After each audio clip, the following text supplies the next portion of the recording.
Ngayong araw, isa sa pinakamadaling lutuin at naging comfort food ng karamihan, kami mga estudyante, scholars ng bayan, is ang tinatawag naming udong miswa with tinapa.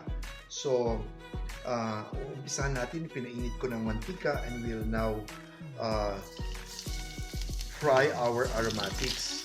Sabay-sabay na natin ilalagay ang ating bawang, sibuyas at kamatis. And lalagyan natin, bubudburan natin ng black pepper para malasa. Okay? We'll mix this. Tapos ay ilalagyan na natin ang shrimp nor cube. Okay, na-dissolve na ang ating shrimp cube. Then we will add our isang lata ng sardinas. And of course, gusto natin masabaw ang ating niluluto, kaya nagdagdag na rin ako ng tubig. Just enough na para maging masabaw ang ating niluluto.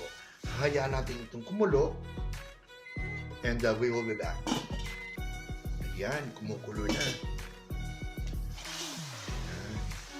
So at this point, we will do our a dash of betsin, konti lang.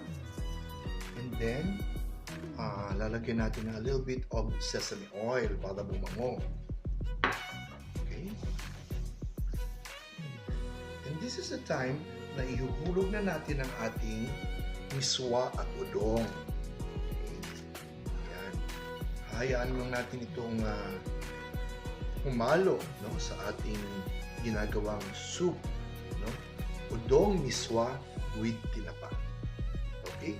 We will cover this and let it simmer for about a minute or two. Okay, we're checking this. At nahalo na, malambot pa rin ang ating noodles, ang miswa at ang udong. At titikman naman natin ngayon kung anong lasa ng ating ginawang soup. Sarap. Pwede na. So that's it. This is our udong miswa with tinapa. It's terrific. So there you go. Luto na po ang ating udong, miswa at tinapa. At masarap ito para sa ating tanghalian na may kanin. It's terrific!